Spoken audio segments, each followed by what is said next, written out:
अगर मल्टीवर्स सच है तो एक सवाल सबसे ज़्यादा डराता है, क्या हम जो भी कर रहे हैं वो सच में हमारी अपनी इच्छा है या फिर हर फैसला किसी न किसी ब्रह्मांड में पहले से लिया जा चुका है।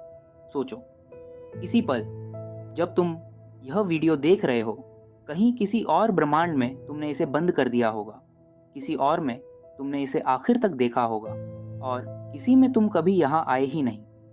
अगर हर संभव निर्णय किसी न किसी ब्रह्मांड में घट रहा है, तो फिर चुनाव क्या है और मैं कौन हूँ? मल्टीवर्स थ्योरी कहती है, हर निर्णय एक नई वास्तविकता बनाता है। यानी तुम हर पल अनगिनत रूपों में बढ़ते जा रहे हो।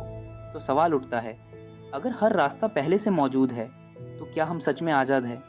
पश्चिमी दार्शनिक स्पिनोजा कहते हैं, मनुष्य स्वतंत्र नहीं है, वह सिर्फ यह नहीं जानता कि उसे कौन चला रहा है। अगर मल्टीवर्स सच है, तो शायद फ्री विल सिर्फ एक अनुभव है।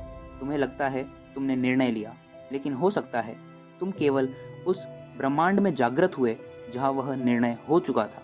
यह विचार डरावना है, लेकिन यही पूरा सत्य नहीं। भारतीय दर्शन कहता है, कर्ता शरीर नहीं, कर्ता चेतना है।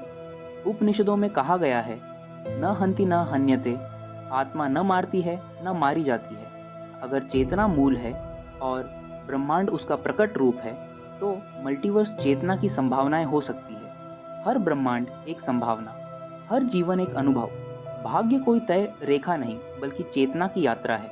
कर्म भी भविष्य को जबरदस्ती तय नहीं करता। कर्म केवल यह तय करता है कि चेतना किस अनुभव से गुजरेगी। अगर मल्टीवर्स है, तो कर्म शायद नए ब्रह्मांड नहीं बनाता, बल्कि यह तय करता है कि चेतना किस ब्रह्मांड को देखेगी। एक ब्रह्मांड में तुम डर से भागते हो, दूसरे में तुम उसका सामना करते हो, तीसरे में तुम उससे ऊपर उड़ जाते हो। सब संभव है। बुद्ध कहते हैं, कुछ भी स्थायी नहीं। बौद्ध दर्शन में हर क्षण एक नया संसार है। अगर हर पल वास्तविकता बदल रही है, तो मल्टीवर्स कोई दूर की चीज़ नहीं, यह अभी यहीं घट रहा है। तुम जो अभी हो, अगले क्षण वही नहीं रहोगे। यानी मल्टीवर्स बाहर नहीं, तुम्हारे भीतर है।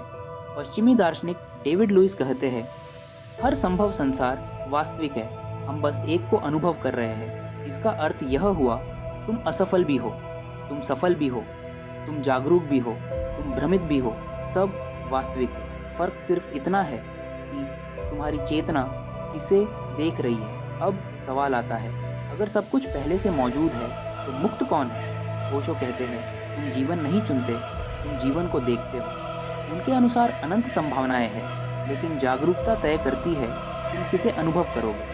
मल्टीवर्स अगर है, तो मुक्त वही है जो किसी भी ब्रह्मांड से बंधा नहीं, जो केवल साक्षी है। विद्यु कृष्णमूर्ति कहते हैं, चयन ही बंधन है। जब तक तुम चुन रहे हो, तुम डर में हो, क्योंकि हर चयन खोने का डर पैदा करता है। जब कोई चयन नहीं, तब स्वतंत्रता है। तो शायद सच यह है, हम ब्रह्मांड नहीं बदलते, हम देखने का तरीका बदलते हैं। और जैसे ही देखने का तरीका बदला, हमारा पूरा ब्रह्मांड बदल गया। मल्टीवर्स कोई बाहरी रहस्य नहीं, यह चेतना की गहराई है।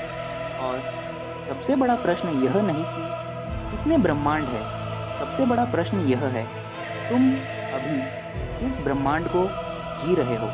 क्योंकि शायद जागरण के बाद कोई मल्टीवर्स नहीं होता, केवल एक शुद्ध साक्षी।